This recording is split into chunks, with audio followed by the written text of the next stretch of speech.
ఓహో రాము గారా? ఆహా. అంటయ్యా బళ్ళు పిల్లలకి పాఠాలు చెప్పుకునే వాళ్ళకి మనతో పని అంటయ్యా. పిల్లలకి పాఠాలు చెప్పడం ఒక్కటే నా పని కాదు, వాళ్ల కడుపులో ఆకలి కళ్లల్లో వేదన గురించి ఆలోచించే బాధ్యత కూడా నాకుంది.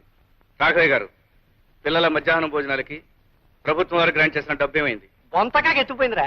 వాట్ యు డూ అని నువ్వు ప్రశ్న అడిగితే నేను సమాధానం చెప్పాలా? ఒరేయ్, నా చేత అర్జెంట్ అవుతారో ఎత్తించకు. Get out. మీరు గెట్ అవుట్ అన్నంత తేలిగ్గా షటప్ అని నేను అనగలను. అలా అనకపోవడం నా సంస్కారం. మజ్జిగ ఏంటి? గూడుల్లో మనిషి ఇట్ల రాఘవయ్య గారు వరండాలోకి రావడమే పెద్ద తప్పు. పైగా ఆయన కంటి ముందు ఇంటి గ్లాస్తో నువ్వు ఇచ్చే మాత్రం మజ్జిగ తాగడానికి వాడికి ఎన్ని వేల గుండ్లు ఉండాలి? వెంటయ్య, ఈ రాఘవ ఇంకా బతికే ఉన్నాడయ్యా, చచ్చి సమాధి కాలేదు. నువ్వు లోపలికి తీసుకెళ్ళి మజ్జిగ. రాము మజ్జిగ తీసుకో. ఏమాయ్, నీకు మజ్జిగ ఇద్దిగా లేదా? రాఘవయ్య ఏ అట్టు చుట్టూ లేదా అమ్మాయికి? వెంటయ్య, వాడు ఇక్కడ మజ్జిగ తాగాడంటే నేను వాడు రక్తం కదా చూస్తాను. వెళ్ళు లోపలికి. రాము నేను ఇస్తున్నాను, మజ్జిగ తీసుకో.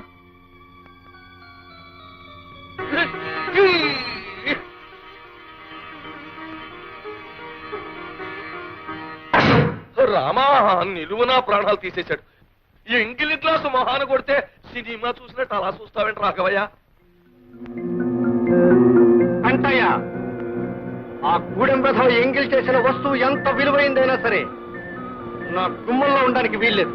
I will kick in to Godavari.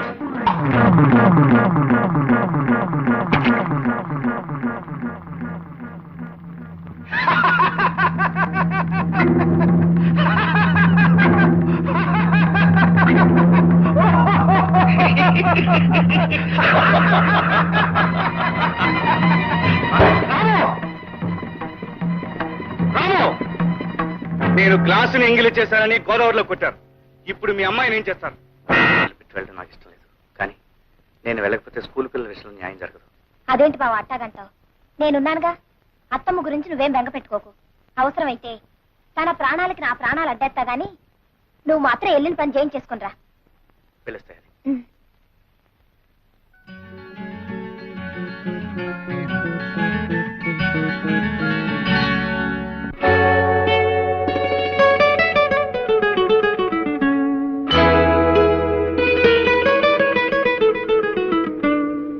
మా ఊరికి గ్రాంట్స్ పంపుతాడు ప్రభుత్వ లెక్కల్లో ఉన్నా అవి స్కూల్ పిల్లల వరకు చేరట్లేదు. ఈ విషయంలో మీరు గట్టి చర్య తీసుకోవాలి. మీరు రాసిచ్చిన కంప్లైంట్ పైకి పంపిస్తాం. త్వరలోనే ఈ విషయం మీద చర్య తీసుకుంటాం. Thank you so much. మీ పత్రికలో మా ఊరి సమస్యలను శీర్షికలో నేను చెప్పిన విషయాలు ప్రచురిస్తే అసలు నిజాలు బయటపడతాయి. మా ఊరు ప్రజలకు మేలు జరుగుతుంది. అలాగే డాక్టర్ గారు, మీరనేది? అవునమ్మా, పక్కూరు వెళ్ళి ఈ మందులు తీసుకురాబోతే ఆవిడ మీకు దక్కదు.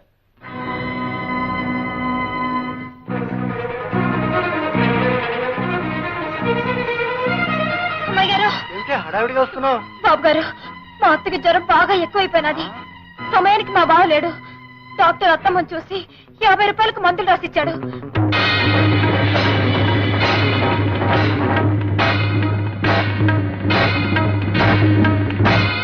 అరే, అమ్మాయి గారు ఇంట్లో లేరే? ఓ పంచి, నేను బ్యారల్ దగ్గరికి వెళ్తున్నాను. ఓ 10 నిమిషాల్లో నువ్వు అక్కడికి రా, నేను డబ్బిస్తాను.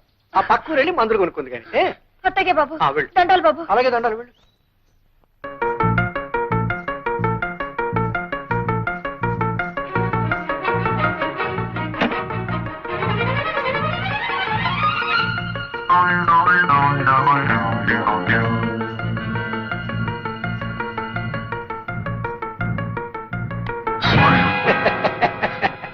బాబు గారు, ఏంటే భయపడుతున్నావా?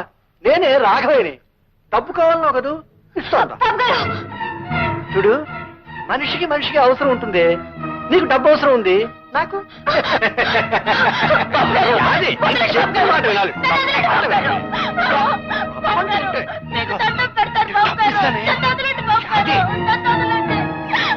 ఎక్కడ కడతావే?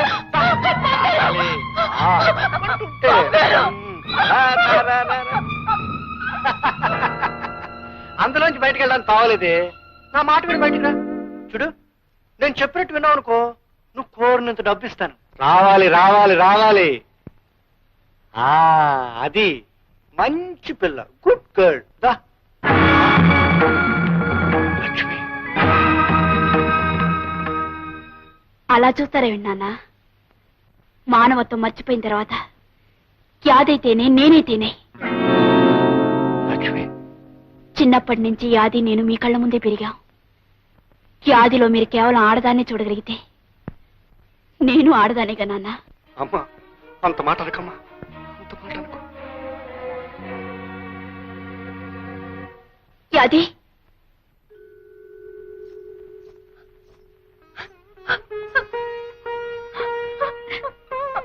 యాది, నాన్నగారు నీతో మాట్లాడుతున్నప్పుడు నేను లోపల నుంచి విన్నాను. ఆయన ఉద్దేశం ఏమిటో ఊహించాను, అందుకే వచ్చాను. చూడు, ఆ తండ్రికి కూతురికి అడగటం లేదు, ఓ జాలిగుండగల ఆడదానికి అడుగుతున్నాను. ఆయన మన్నించు, ఇక్కడ జరిగిందంతా మర్చిపో. అమ్మాయి గారు, అంత పెద్ద మాట్లాడద్దు. దేవత లాంటి మీ ముఖం చూసి ఈ లోకంలో ఎవరి పాపాన్నైనా క్షమించేయచ్చు. చూడు, మీ అత్తగారికి మందులు కొని వెంటనే వైద్యం చేయించు. మీ అత్తగారికి ఏమైనా అయితే రాము భరించడు. తొందరగా వెళ్ళు. అలాగే అమ్మాయి గారు.